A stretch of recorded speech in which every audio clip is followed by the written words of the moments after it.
Vale, bueno, hola a todos, muy buenas tardes. Bienvenidos al webinar de resolución del segundo caso de la Liga SERAM, esta vez de radiología cardiotorácica. Yo soy Vicente, uno de los coordinadores de la Liga de Casos, y estamos aquí con la doctora Blanca Domènech, que es radióloga de la sección de radiología cardiotorácica del Hospital Clínic de Barcelona y responsable de este segundo caso. Hola, Blanca. Hola, buenas tardes a todos. Y también nos acompañará esta tarde la doctora Noemí Cañete, que es también responsable del jurado de la Liga SERAM y radióloga del Hospital Josep Trueta de Girona, que intervendrá en la discusión al final del caso. Hola, Noemí. ¿Qué tal? ¿Qué tal? Hola, buenas tardes a todos. Y bueno, antes de empezar con la revisión del caso y tal, vamos a ver un poco, a revisar cómo ha ido. Nada, comentar que el ganador de esta jornada ha sido el equipo de los 5 Weones del Hospital Parc Taulí de Sabadell. Enhorabuena, que ha sido el único equipo que ha acertado todas las preguntas.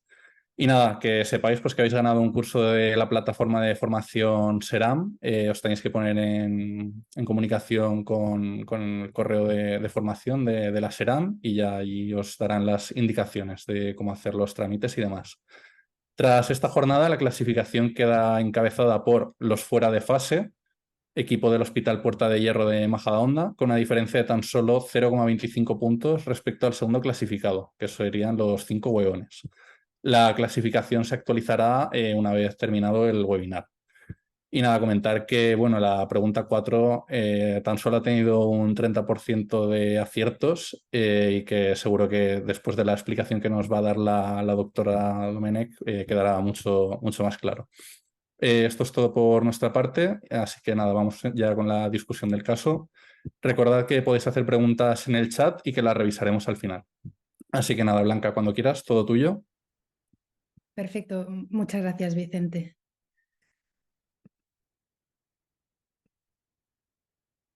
A ver, voy a compartir pantalla. ¿Lo veis bien todos? ¿Sí? Sí, se ve todo bien. Fenomenal. Bueno, pues hola a todos. Como ha dicho Vicente, soy Blanca Domènech.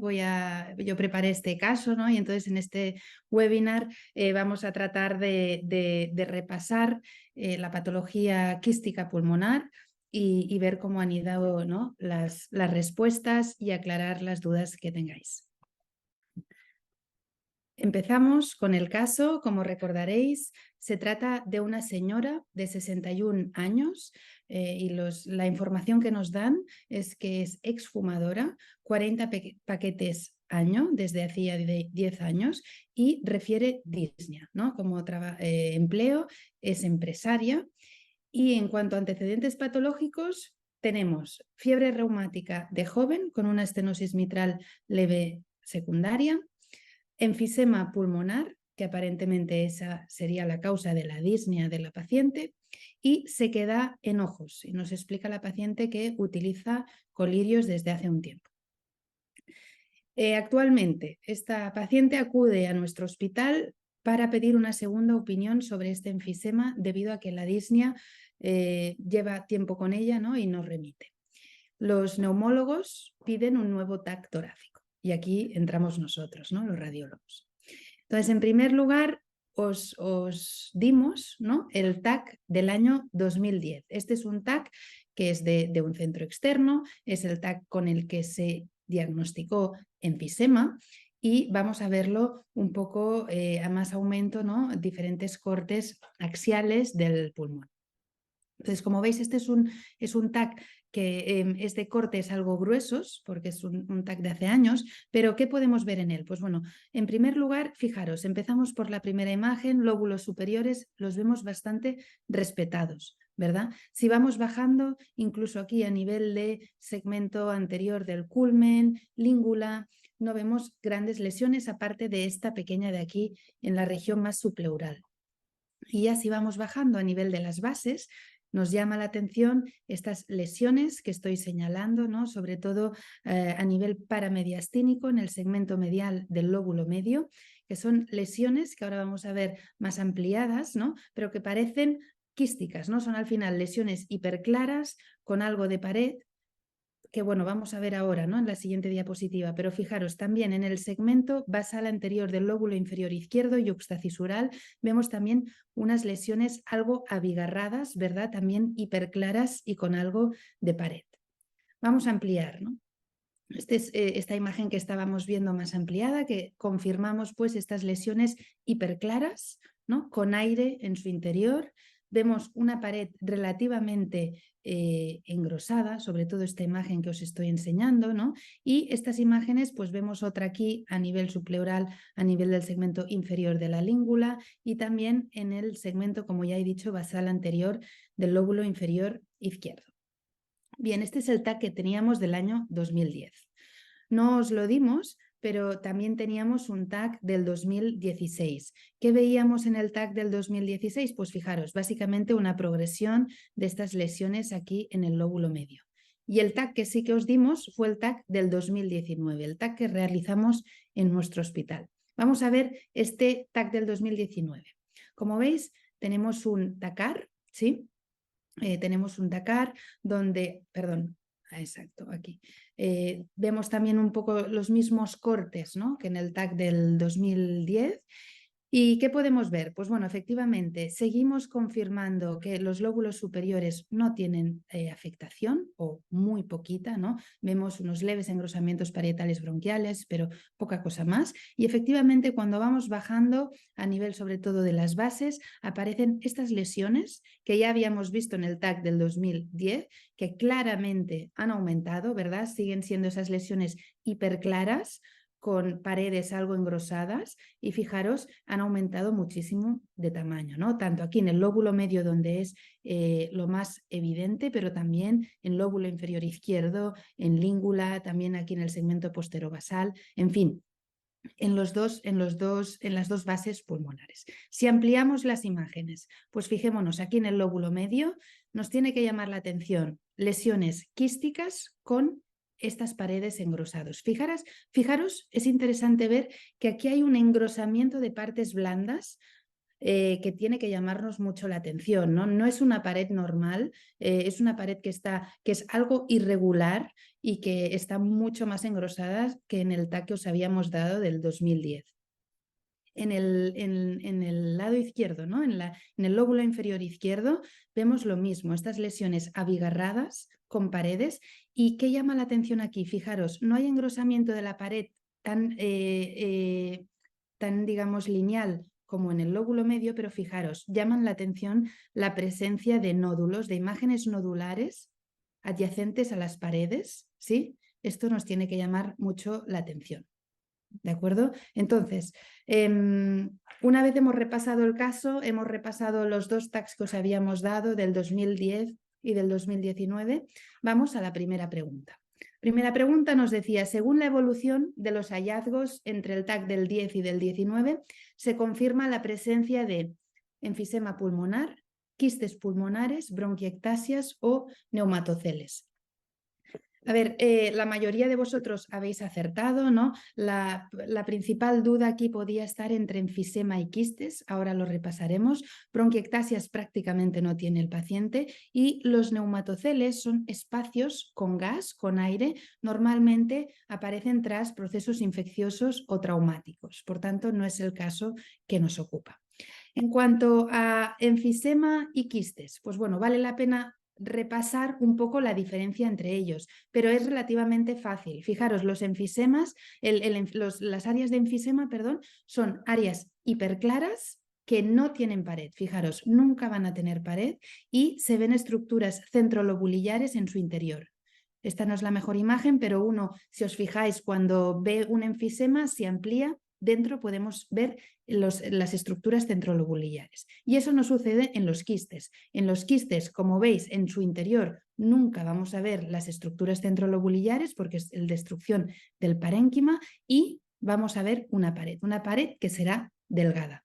Por tanto, yo creo que queda claro que en este caso el paciente tenía quistes pulmonares y la verdad es que la mayoría de vosotros acertó esta pregunta, ¿no?, con casi más del 95% de vosotros.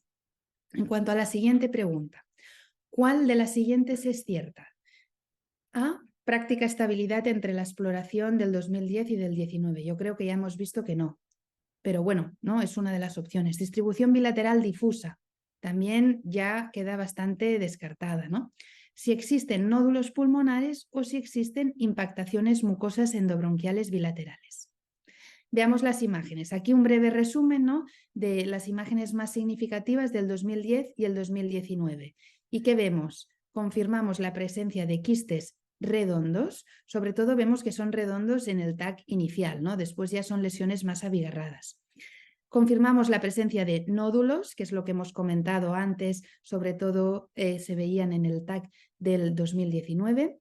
Claramente había mayor afectación en campos inferiores, ¿verdad? Hemos dicho ya varias veces que los lóbulos superiores estaban respetados y hay una clara progresión en el tiempo.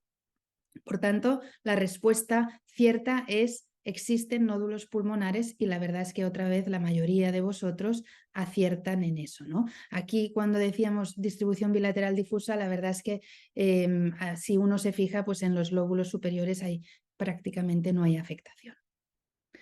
Entonces, aquí sí seguimos, ya algo más complicado. ¿Cuál de los siguientes tests recomendaríais hacer a continuación? Gammagrafía cardíaca, gammagrafía salival, TAC abdominal y test genético. Aquí se complica, ¿no? Pero bueno, uno tiene que tratar de hacer el diagnóstico diferencial entre enfermedades quísticas pulmonares. ¿Cuáles son? Histiocytosis, linfangioleiomyomatosis, Virchow-Dubé, la NIL, la neumonía intersticial linfoidea, la amiloidosis pulmonar, enfermedad por depósito de cadenas ligeras, pero también otros como metástasis quísticas, infección por PCP, neurofibromatosis. En este caso, nos vamos a centrar en las primeras que he citado, porque las últimas, estas donde pone otros, yo creo que ya quedan descartadas, ¿no?, por el contexto. Todos tenemos claro que esto no son metástasis, han pasado más de, ¿no?, casi 9-10 años y tampoco va a ser una infección por PCP. Entonces, en este contexto, vamos a repasar las enfermedades quísticas pulmonares de la forma más rápida y didáctica que podamos, ¿no? Pero vamos a empezar por la primera. Histiocytosis. Bueno, la histiocytosis, como sabéis, es una enfermedad por infiltración de células de Langerhans. Se asocia muchísimo al tabaco y, sobre todo, afecta a lóbulos superiores, con lo cual ya la tachamos, ¿no? Nuestra afectación es sobre todo en campos inferiores. La siguiente es la linfangioleiomyomatosis, mucho más frecuente en mujeres, ¿no? Y se trata de una proliferación de células de músculo liso. Se trata de quistes redondos, como sería en nuestro caso, pero ojo, la distribución es difusa, ¿no?, de forma generalizada en todos los campos pulmonares. Por tanto, la descartamos. Virchow-Dubé, sabéis que es una enfermedad genética, es autosómica dominante y, bueno, generalmente, ¿no?, se asocia a lesiones cutáneas que en ningún momento nos han dicho que tenga nuestra paciente, y a quistes que son eliptiformes. Nuestros quistes eran, ¿no?, básicamente redondos, sobre todo en el TAC del 2010. Por tanto, la descartamos. Perdón, que sale la siguiente, ¿no? Y el depósito de cadenas ligeras, fijaros que básicamente también son quistes redondos y difusos, ¿verdad? Por tanto, también descartamos porque son difusos y en nuestro caso el predominio es en lóbulos inferiores. Ahí pues el diagnóstico diferencial había que establecerlo, y la gran duda, yo creo, era entre una neumonía intersticial linfoidea o una amiloidosis quística pulmonar. Los dos tienen quistes redondos, los dos tienen afectación en lóbulos inferiores y por tanto es normal que hubiera dudas a la hora de elegir entre una y otra, ¿no? Pero en esta pregunta nos decían, ¿qué test vamos a pedir? Fijaros, las dos están asociadas a Sjögren y una de las preguntas era, ¿podría nuestra paciente tener un Sjögren? ¿No? Nos decía al inicio que tenía sequedad de ojos. Por tanto, la respuesta, como habéis hecho la mayoría de vosotros, un 68%, era hacer una gammagrafía salival. ¿Sí? El TAC abdominal hubiese sido si hubiésemos tenido duda de un Virchow-Dubé, y la gammagrafía cardíaca es en casos de amiloidosis cardíaca, no pulmonar. Por tanto, la respuesta era la gammagrafía salival. Y aquí la siguiente, ¿no? ¿Cuál sería el diagnóstico más probable? Esta ha sido, como decía Vicente al principio, la pregunta que ha creado más dudas. El síndrome de Virchow-Dubé ya lo hemos descartado. El depósito de cadenas ligeras también lo hemos descartado, ¿no? Porque es una afectación difusa. Y yo creo que la duda, básicamente, queda entre neumonía intersticial linfoidea y amiloidosis quística, con lo cual difícil. Y debo decir que nosotros también lo tuvimos difícil para mojarnos cuando hicimos el informe, ¿no? Y cuando nos consultaron el caso en comité. Entonces, como hemos dicho, estamos entre NIL y amiloidosis, las dos asociadas a Sjögren, los dos quistes redondos, los dos con afectación en lóbulos inferiores. ¿Qué las diferencia? Pues, ¿o qué puede ayudar a diferenciarlos? Pues bueno, la NIL suele presentar nódulos centrolobulillares y nódulos en vidrio deslustrado. En cambio, la amiloidosis suele, no siempre, pero suele presentarse con nódulos adyacentes a los quistes o engrosamientos nodulares. Por tanto, esta es un poco la pista para pensar que la paciente, podía tener una amiloidosis quística pulmonar y, por tanto, la respuesta cierta era amiloidosis. La mayoría de vosotros es verdad que habéis dicho neumonía intersticial linfoidea y digamos que entendemos perfectamente la duda porque es un caso complejo, pero está muy bien porque el diagnóstico diferencial estaba entre estas dos enfermedades, ¿no? Y vosotros, la mayoría de vosotros habéis dudado entre ellas, pero básicamente la idea sería nódulos tiende más a amiloidosis y si son opacidades en vidrio deslustrado tendería más a NIL. La última pregunta y ya termino. ¿Cuál sería el siguiente paso? Pues bueno, control evolutivo con TAC entre 6 meses, biopsia quirúrgica para descartar linfoma, biopsia también quirúrgica para descartar metástasis o control evolutivo con TAC en 6-12 meses. Yo creo que una vez estamos aquí, el control evolutivo no tiene sentido, ¿verdad? Porque ya tenemos un control evolutivo de casi 9-10 años y ya sabemos que esto progresa. Entonces, la duda tenía que ser entre las biopsias para descartar linfoma y metástasis y en este caso, pues como veis, las dos enfermedades se asocian al linfoma y la verdad es que la mayoría de vosotros, el 54% de vosotros, ha escogido biopsia quirúrgica para descartar linfoma. Así se hizo, ¿no? Porque evidentemente ese engrosamiento nodular muy alargado en el lóbulo medio, aunque uno puede decir, bueno, eso será amiloidosis y no pasa nada, hay que descartar el linfoma, ¿verdad? Porque progresaba y estaba aumentando. Entonces se hizo una biopsia quirúrgica y fijaros, esto son los resultados de AP, ¿no? Arriba estos son las, de la cirugía, ¿no? Y arriba tenemos las tinciones de hematoxilina eosina, donde vemos estas imágenes, hipercaptaciones, ¿no?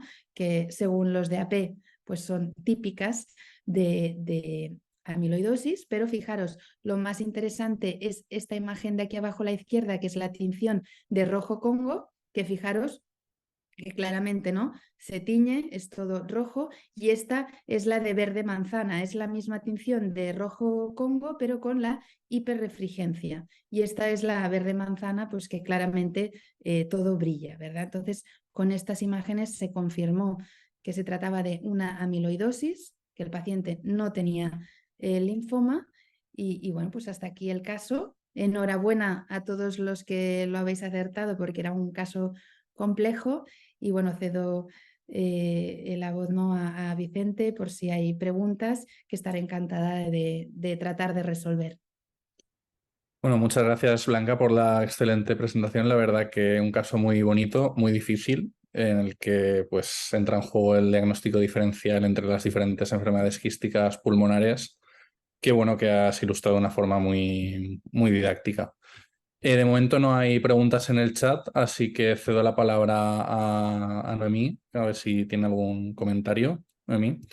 Muchas gracias, Vicente. Bueno, poca cosa porque Blanca ha hecho una presentación que, aunque rápida y muy clara y bueno, un repaso, sí, un repaso de la enfermedad quística que está bien. Entonces, respecto a la pregunta está un poco más, ¿no? Conflictiva, que podríamos decir, ¿no? La diferencia entre la NIL y la amiloidosis, al final yo creo que es un poco lo que dice Blanca, ¿no? Bueno, son dos enfermedades que son muy similares, ¿no? Yo a lo mejor votaría un poco más a la NIL, ¿no? Me hubiese gustado ver un poco más de enfermedad como una enfermedad intersticial que es, ¿no? Ver pues un poco más de virus deslustrado, como ha dicho, ¿no? Alguna un poco de afectación centrolobular, que a lo mejor ese era el punto, ¿no? Clave el que había que fijarse, ¿no? Que la afectación nodular era propiamente de los quistes, ¿no? Y no parenquimatosos. En cuanto al mecanismo, luego al final es un poco lo mismo, ¿no? En la amiloidosis, la afectación, ¿no? El depósito, ¿no? Es alrededor del peribroncovascular, con lo que se hace un poco de efecto válvula, ¿no? Y por eso se generan los quistes, aumentan los quistes porque los bronquiolos distales, ¿no? La afectación peribronquiolar al distal, ¿no? Hace que se retenga aire, van apareciendo quistes nuevos y al final la neumonía linfoidea es un poco lo mismo, pero el depósito de células linfáticas y plasmáticas, ¿no? O sea que, bueno, era una pregunta complicada, pero bueno, siempre tiene que haber una que es la que decante un poco la balanza. Si son todas muy fáciles, todos seríamos ganadores. O sea que por demás ya está, no sé, a lo mejor nos hubiese ayudado un poco, pero alguna calcificación en los nódulos, ¿no? Porque la amiloidosis, los nódulos de la amiloidosis típicamente calcifican, ¿no, Blanca? Sí, Entonces esto a lo mejor hubiese sido un, un dato que a lo mejor hubiese ayudado a sí, decantarse un poco más. totalmente, porque al final la idea es que quistes, nódulos, si están calcificados, ya la mayoría de veces ya van a ser de amiloidosis, como dice Noemí. Entonces, la dificultad de este caso era que no había calcificaciones, ¿no? Pero sí, sí, totalmente de acuerdo. Muy bien, pues si no hay más comentarios, nada, esto sería todo. Así que nada, muchísimas gracias a todos por asistir al webinar. Recordad que queda grabado y subido al canal de YouTube por si lo queréis revisar. Enhorabuena de nuevo a los ganadores de la jornada y nada, nos vemos en la siguiente jornada que ya os adelanto que será sobre radiología pediátrica. ¿Vale? Nada, un saludo, adiós a todos. Chao. Gracias. Chao, hasta luego. Adiós.